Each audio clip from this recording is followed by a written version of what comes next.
Wayagata Swacho. Wayagata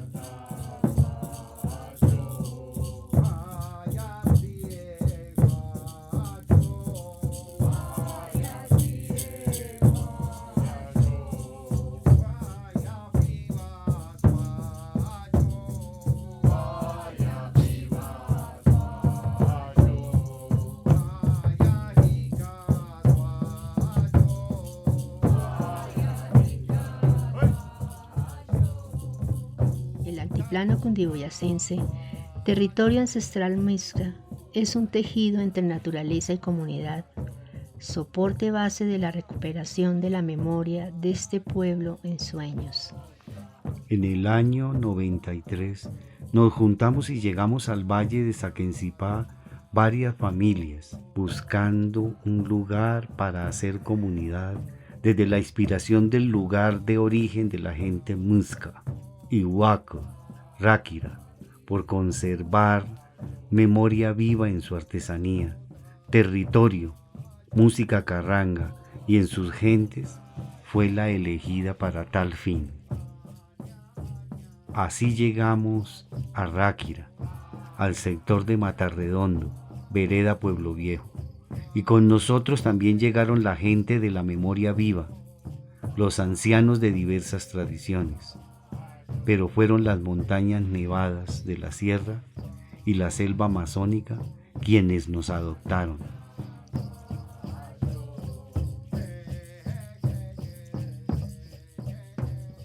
Estos ancianos y ancianas nos dijeron, para que vuelvan a recordar la memoria, tienen que mover el polen de adentro y de afuera en ustedes para ver y sentir la ley de origen en el territorio y luego vivirla en la comunidad, sentados en una casa ceremonial, haciendo rituales con plantas sagradas cultivadas en la chagra propia.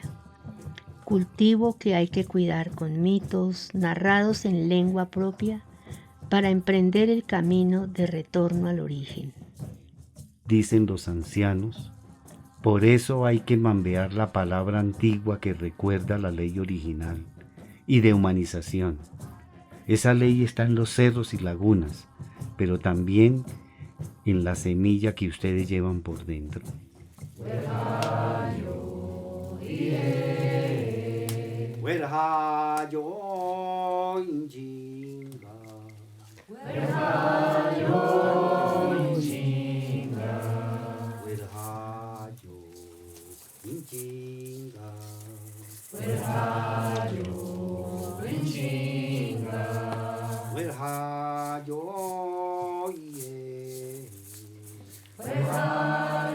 La ley de origen son un racimo de principios y valores que nos dejó la Madre Universal para cuidar la vida. En la naturaleza existe un orden natural y la observación silenciosa de esos principios se humanizan en normas de vida que orientan la acción de los seres humanos. Y hace referencia a principios éticos que nos permiten llevar mejores relaciones entre los seres humanos y los seres humanos con la naturaleza. Nos permite recordar quiénes somos y nos permite producir nuevas formas y nuevos estilos de vida para vivir de una manera más ecuánime, más tranquila, más serena, de manera solidaria y comunitaria. Hay que ir a los lugares sagrados del territorio para alimentarlos con ofrenda y pagamento.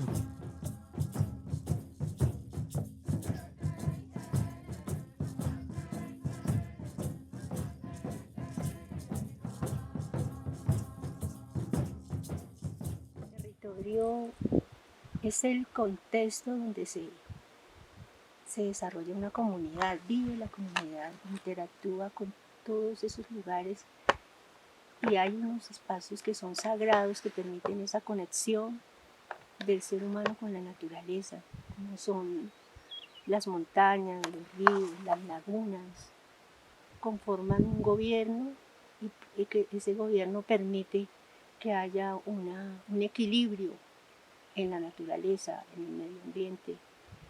Por eso tenemos que establecer esa conexión de los seres humanos con eso natural. Hay una relación anatómica entre el territorio y el cuerpo humano. El cuerpo humano tiene lugares sagrados y el territorio también. Hay que buscar lo común en el ser para hacer la unidad y ser la comunidad.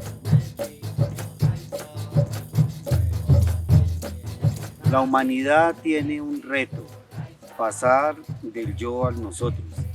Y el ejercicio que lo posibilita es construir, hacer una comunidad. Poder volver a tejernos otra vez con la creación, con un mundo sagrado. La comunidad nos permite trabajar de manera colectiva, pensando en el bienestar común. La comunidad nos da la posibilidad de recrearnos constantemente en la cotidianidad, en el día a día. Es la posibilidad de vernos en coherencia, de cuidarnos la espalda. En la comunidad realmente se recrea la vida.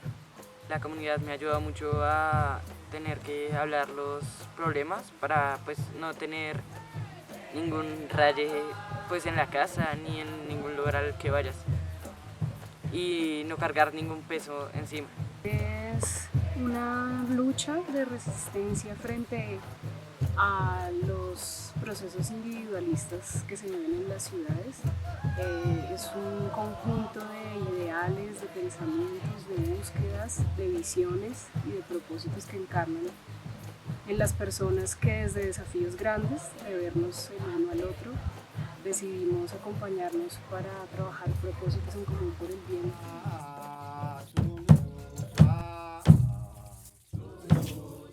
Hay que sentar la palabra base de la memoria en una casa ceremonial y de vivienda.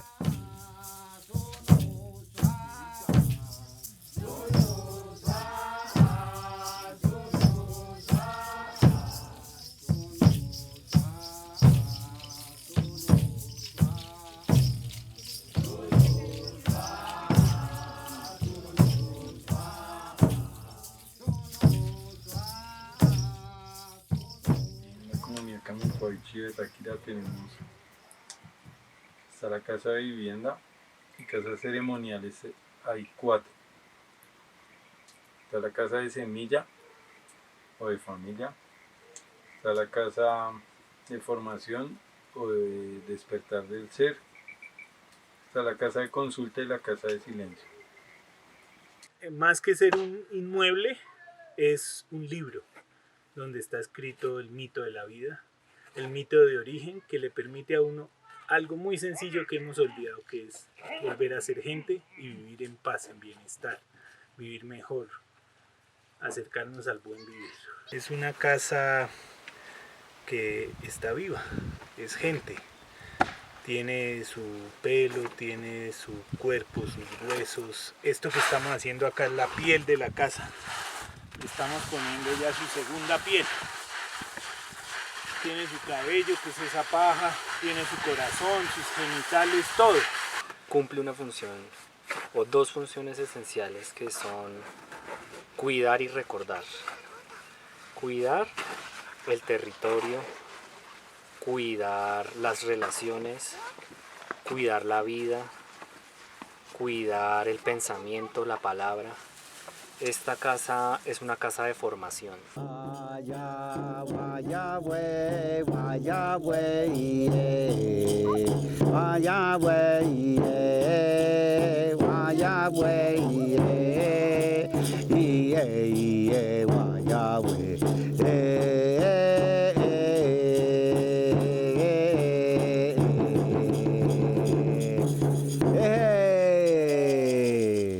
La casa es una madre que nos ayuda a pasar del árbol de la oscuridad al árbol de la abundancia.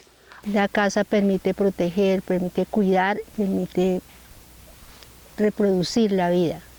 Hacemos una casa ceremonial para entender que la casa es la tierra, Hacemos una casa ceremonial para entender que el cuerpo es una casa ceremonial. Cada vez que entramos ahí adentro, sentir que regresamos al vientre de la madre.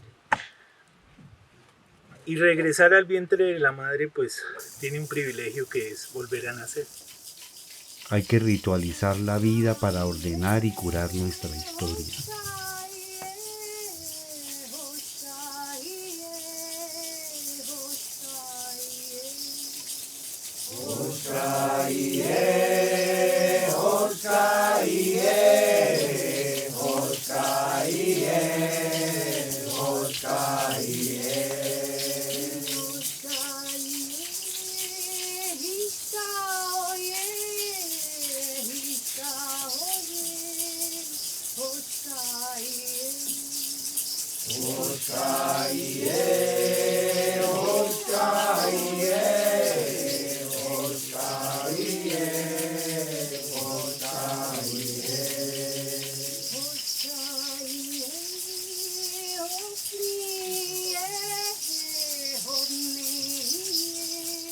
Para mí el concepto de ritual viene siendo la vida misma también, ¿sí? Sino que el ritual enseña a uno a conectarse directamente con el espíritu para que todo lo que recoge y siembra uno lo ofrenda al espíritu, ¿no? El ritual son acciones colectivas o individuales que se hacen para recordar y organizar la vida.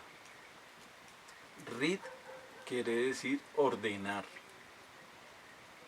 ¿sí? Entonces hacemos cosas que sean rituales para volver a la interioridad, revisarnos, acomodarnos.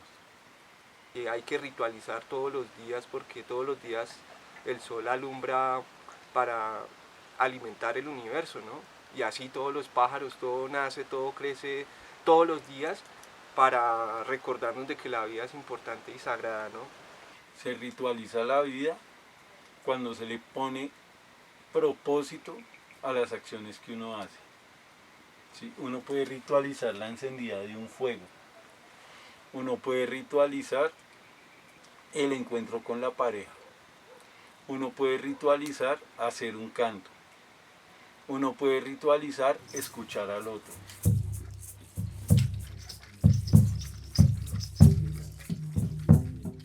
La música dentro de los espacios ceremoniales tiene varias funciones.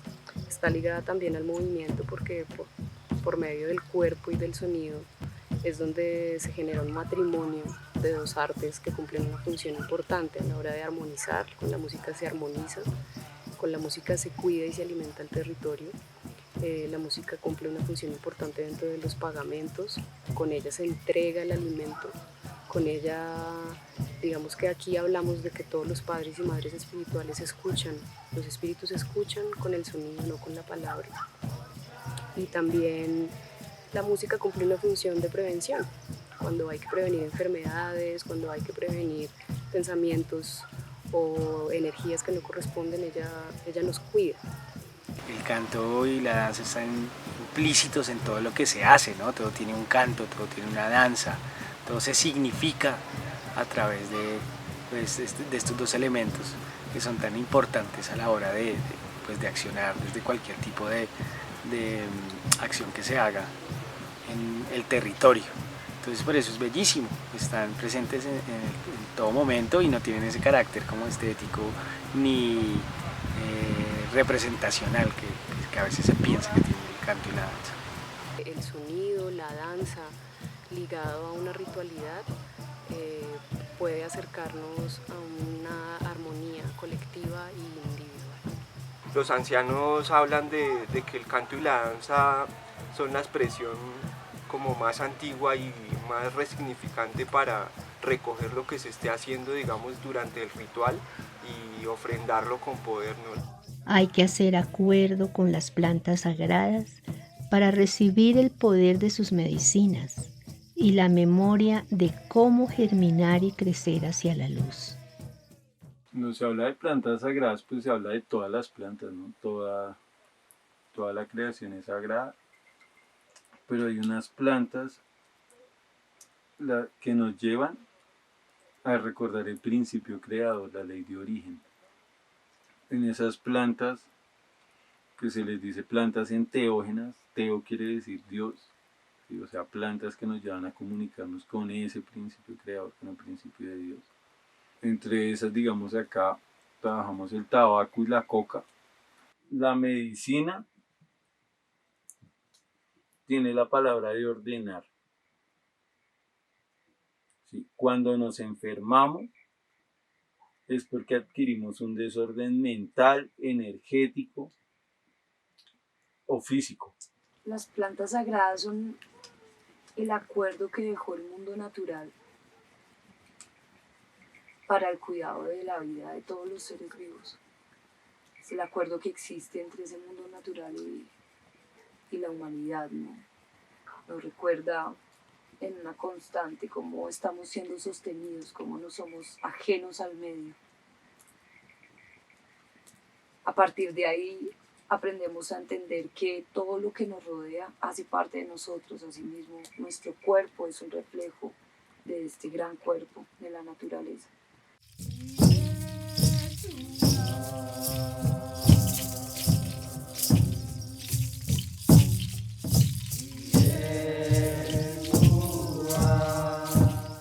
Yo tuve a mis 2 hijos con acompañamiento de partería tradicional.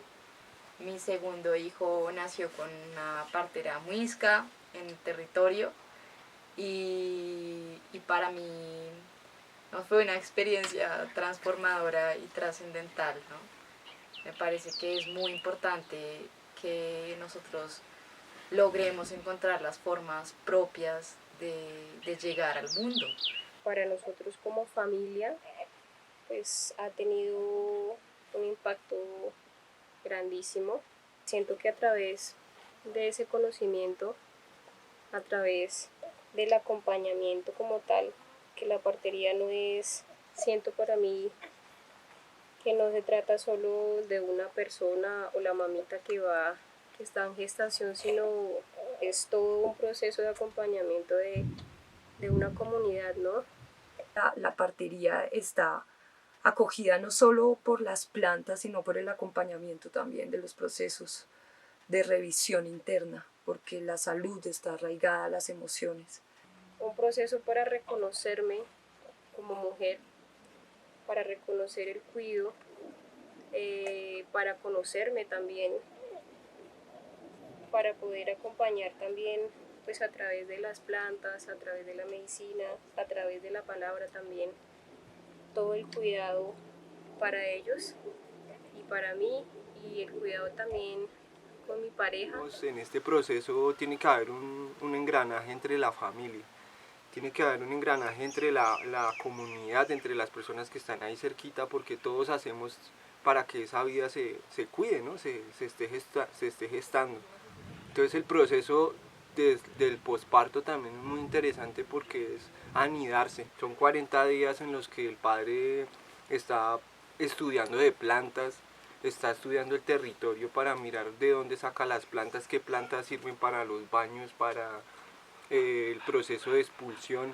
Entonces es un proceso bonito porque no solo cuidar la vida, no solo es estar solo en una posición, ¿no? Es ver los diferentes campos. Cuando una mujer pare, se reconocen también las plantas y el universo también está ahí al cuido, ¿no? O sea,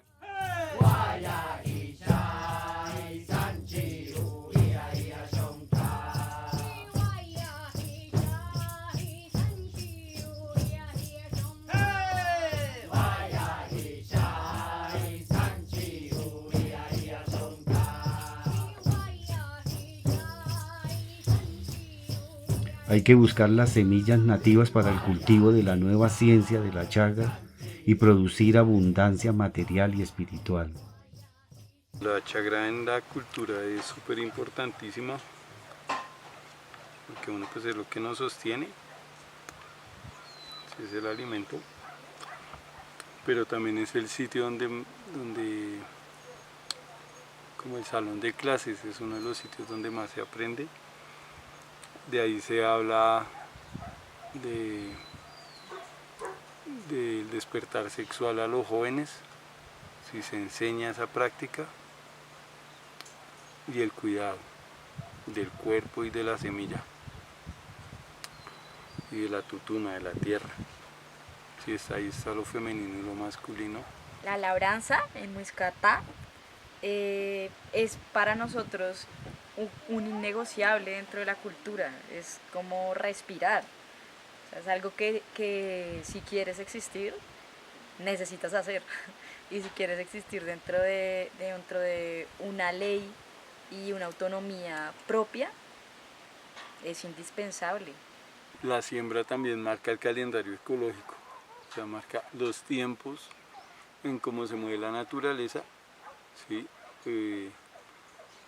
Hay cierto tipo de fechas dentro del calendario que muestran qué tipo de comida se siembra en qué fecha y en qué fecha no. Eso lo ayuda a uno a conectar qué pájaros llegan, en qué momento comienzan las lluvias, en qué momento comienza el verano.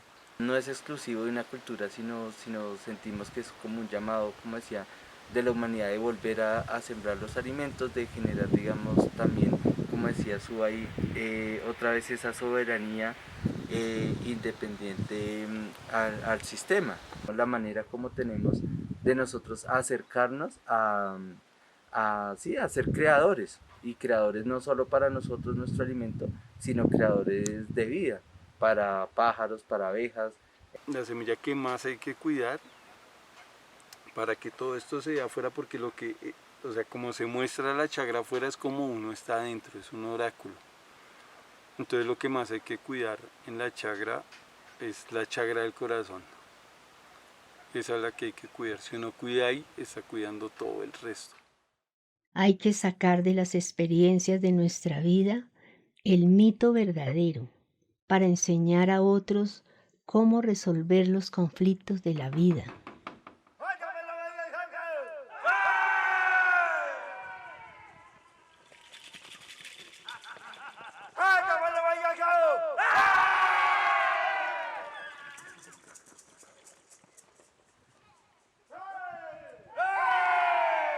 El mito narra historias de origen, donde se ponen los arquetipos y situaciones de la vida y se narran en el momento. Por ejemplo, si hay alguien que roba, hay una historia, un arquetipo que es el del ladrón, y se narra la historia de la persona que robó, de ese ser mitológico que robó, para aconsejar, para sanar. Pero si alguien hizo también algo bueno, como el personaje, por ejemplo, que caminó y encontró la hoja de tabaco y de coca. Todas las historias están dentro de nosotros. Nosotros somos todos esos personajes mitológicos. A veces somos uno, a veces somos otros. Cada personaje es como si en algún momento nos pusiéramos una máscara. Y desde ahí nos vamos descifrando. La idea es ser conscientes de cuándo me pongo cada máscara.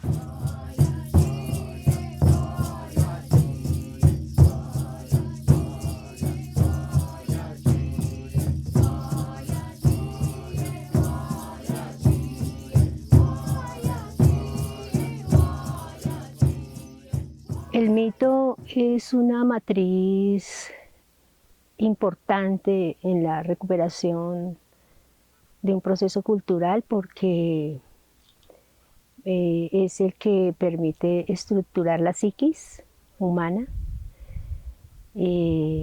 para poder explicarnos el mundo, esta exterioridad que nos rodea. Por eso cuando somos niños creamos mitos para poder entender en qué mundo estamos, a dónde llegamos. Vamos construyendo nuestra realidad a través de los mitos. Cada quien, cada niño, cada niña crea sus propios mitos. El mito es a la ancestralidad lo que el arte es a Occidente. El mito tiene un poder educativo. Los antiguos vieron con mucha curiosidad, con mucho misterio, el tiempo. Y la forma de frenar el tiempo fue a través de la palabra que se transmitía de unos a otros. Pero es también extractar de la propia vida, hacer de nuestra propia vida un mito, para extractar y coger el néctar de lo que nos está diciendo la vida. Una historia propia. Y eso se expresa en unos oficios y unos haceres. Hay que hablar en lengua madre como camino para limpiar la palabra y el canasto de nuestra mente, pues hablar con el corazón la lengua es vivir de corazón la cultura. Para no olvidar nuestro origen, hablamos en lengua chibcha.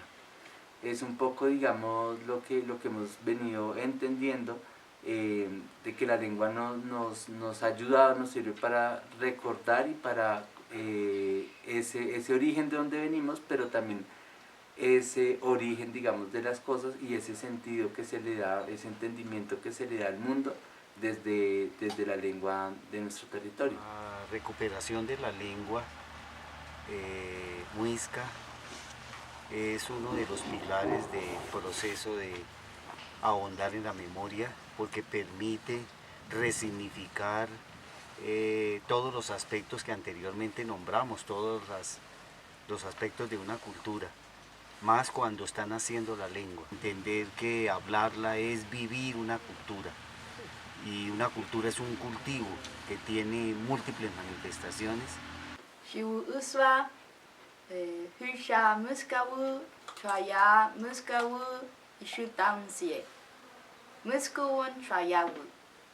La lengua muisca es mi madre, es para nosotros el canal que se abre para poder volver a mirar la vida desde el ser muisca.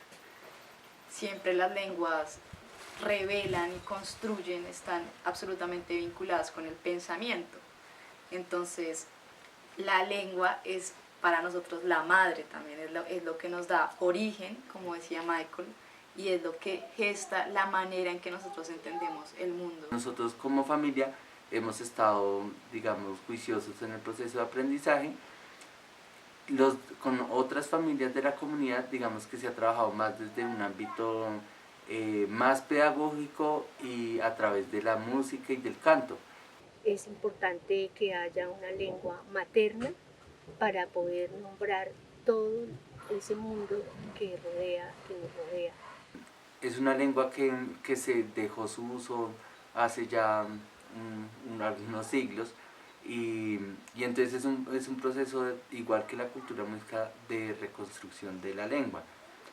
Sin embargo, digamos, contamos con unas bases importantes históricas, pero también con otros pueblos emparentados que han venido aportando a esa reconstrucción. Entonces, digamos, es enriquecedor porque es ir como descubriendo ese legado y ese pensamiento ancestral que aunque se fue olvidando, no quedó, digamos, muerto del todo, sino que mantuvo sus raíces. Hay que volver a hablar la lengua y transmitírsela a las nuevas generaciones, porque realmente ellos van a ser los muiscas con esa lengua que va a dejar huella, porque es una lengua materna y va a dejar huella en su psiquis. Estos 9 canastos se materializan con el cuidado individual del corazón, del pensamiento, de la palabra y de las manos. Y el cuidarnos colectivamente con el mambiadero, la ciencia de los acuerdos. El mambiadero ha sido parte de nuestro sostén, ha cuidado a nuestras familias y nos ha permitido sostenernos hasta la actualidad como comunidad. La palabra que brota de nosotros es palabra con espíritu. Y eso es mambiar, hablar desde el corazón. Me enseñaron los mayores y las tradiciones que guardianan la tradición del mambeo, que viene del pulmón del mundo. Los hijos y las hijas del tabaco se forman para aprender a utilizar la palabra.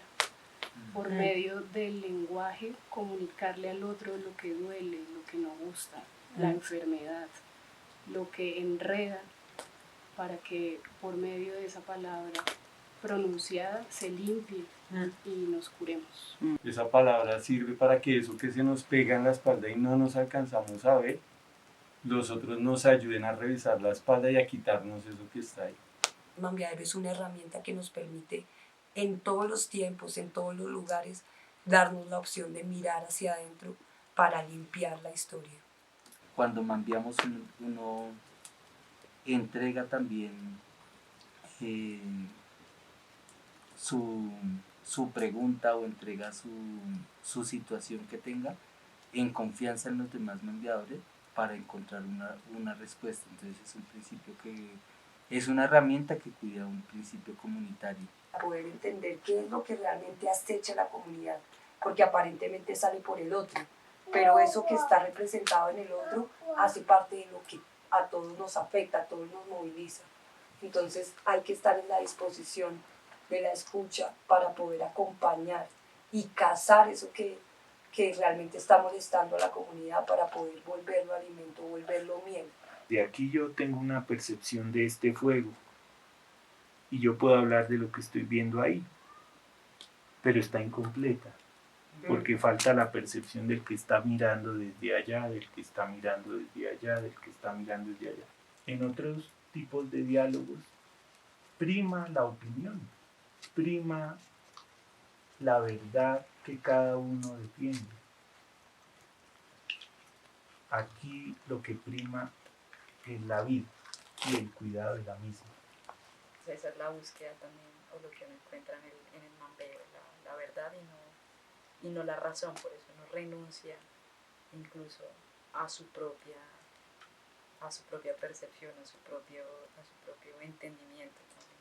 Hilar la palabra y a través de ese tejido poder curar el corazón, ubicar las emociones donde corresponde y que podamos manejarlas sin que nos agobien, sin que nos lleven de cabeza, sin saber cómo relacionarnos con nuestras parejas, con nuestros hijos, con nuestros padres, nuestros hermanos, la comunidad en general, y poder resolver dificultades que aparecen en la cotidianidad.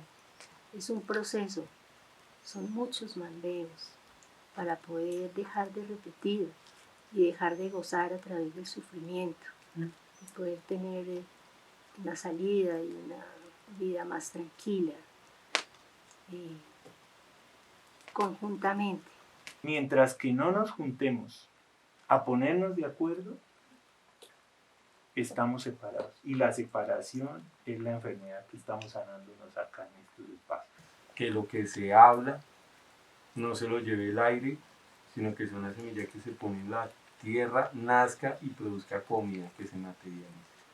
El pagamento, la ciencia del agradecer a la vida.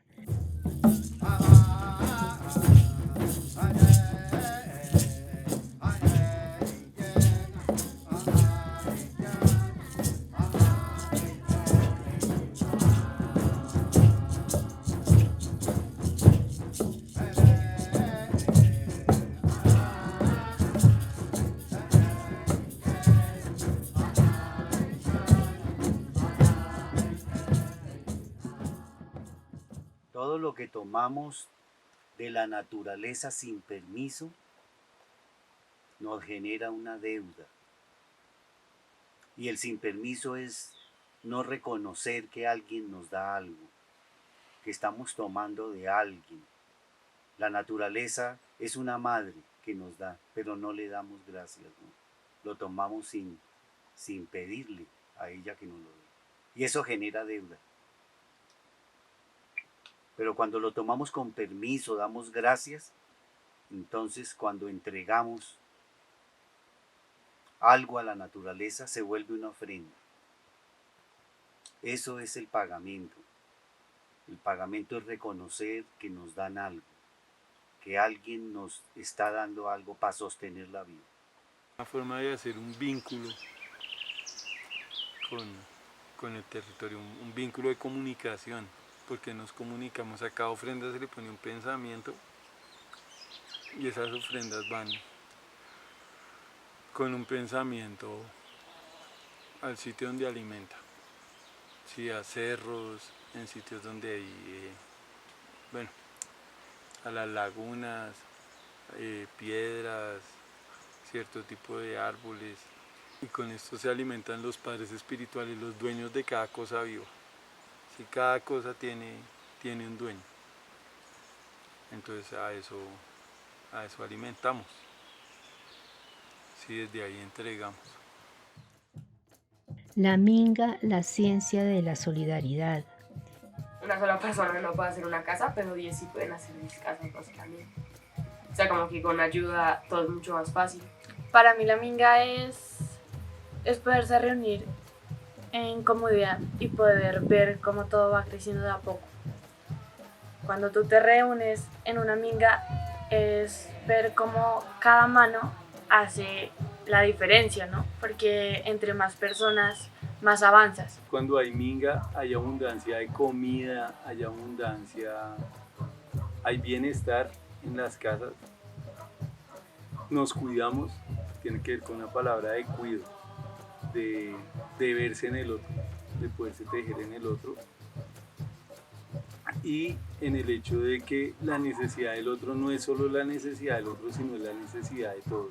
Es como compartir con la gente que conoces, pero pues mientras también estás haciendo algo productivo, entonces como que se siente bien porque uno se divierte mientras trabaja.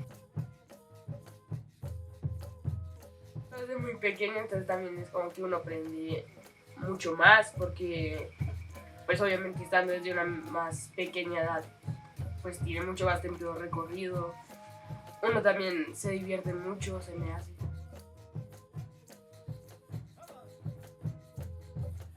De a pocos hemos logrado construir casas enteras donde ya viven personas y no vienes a trabajar como tal, sino que vienes a crecer, vienes a aprender cosas que digamos que en otros ambientes cotidianos no se podrían. Que tanto niños de 5 años hasta mayores, ya mayores, pueden apoyar y pueden aportar en ese sentido. La minga es la ciencia de la solidaridad. Esta casa es el producto de la minga. Esto es lo que va a hacer de lado el capitalismo. Es una ciencia antigua, ancestral. Es un acto de amor, donde se da y se recibe sin ningún tipo de interés. Y el biojote, la fiesta, la ciencia de los afectos. Congrega una comunidad, la acerca a la unión, a la conversación, a la convivencia con alegría, donde se pone en movimiento toda la cultura, el canto, la danza, las bebidas fermentadas, y siempre tiene de base el recuerdo de un acontecimiento que ocurrió en tiempos pasados o el acontecimiento ligado al calendario ecológico o la celebración del paso de un estado a otro en los seres humanos, y tiene el objetivo de marcar en la memoria, en el alma de los que participan, todo lo que sucede con profundo afecto, con emoción exaltada. Por eso el biojote es una fuerza cultural, es un pilar donde se exterioriza lo que a veces está acumulado y sale en expresión de alegría o donde se desanuda un conflicto a través de ese acercamiento lleno de afecto. Pero la fiesta es una salida que tienen las sociedades, toda la sociedad en general, inclusive actualmente, pero que especialmente los pueblos originarios le dan una importancia porque crea una unidad en la celebración, en la preparación, en el desarrollo de la celebración y en el final del acontecimiento. El biojote es un espacio de celebración y encuentro en donde las manifestaciones culturales se hacen visibles, y en este caso la música y la danza juegan un papel casi que fundamental en esa cohesión social dentro de esa celebración. por medio de la música, que es una música diferente a la que se ejecuta en momentos ceremoniales. Se da un fermento que es el que permite llamar a la alegría. La música llama a la alegría para que entre la comunidad se manifieste ese espíritu, ¿no? El espíritu de la unicidad, de la juntanza, de la celebración, y desde ahí es que se crean redes de unión desde esas dinámicas y desde esos lenguajes que es el cuerpo, que es el sonido, que es estar cerca al otro, desde un lenguaje que no es solo la palabra, sino esas expresiones de comunicarnos por medio del cuerpo y de la música.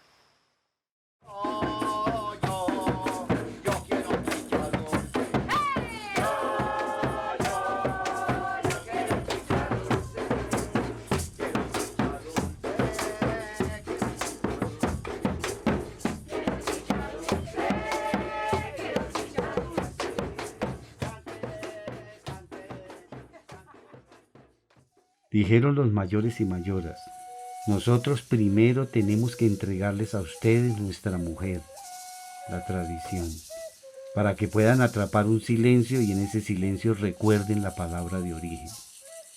Ahora nosotros decimos, esta fue la palabra matriz que llegó a los buscadores de la memoria muisca a través de la palabra de la coca y el tabaco sagrado, de las montañas nevadas y de las selvas calientes.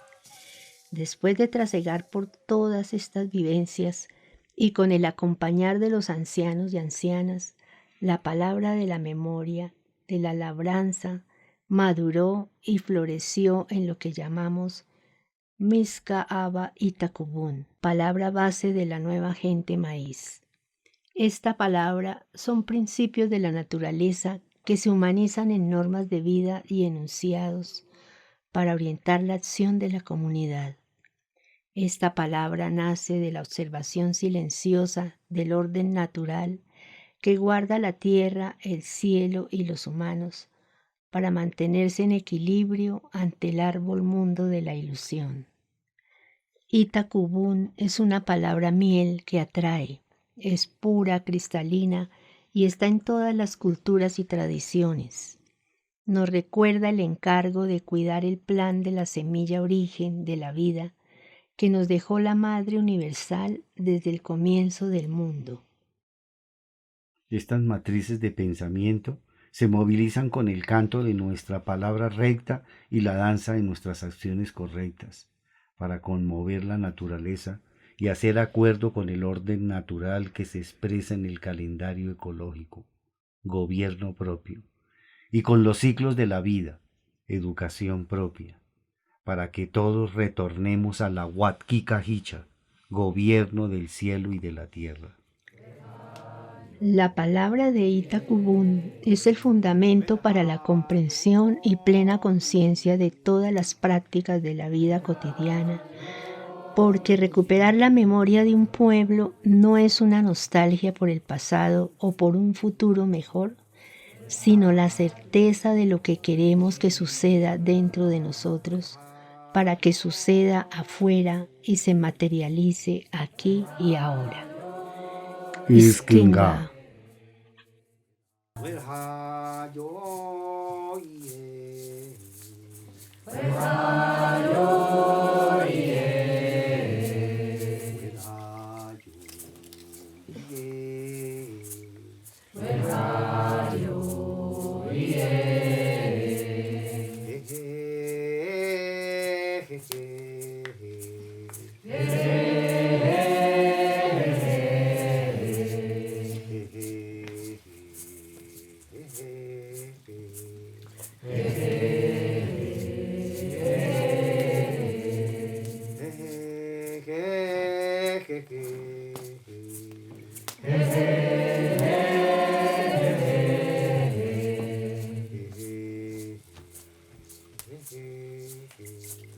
Hey.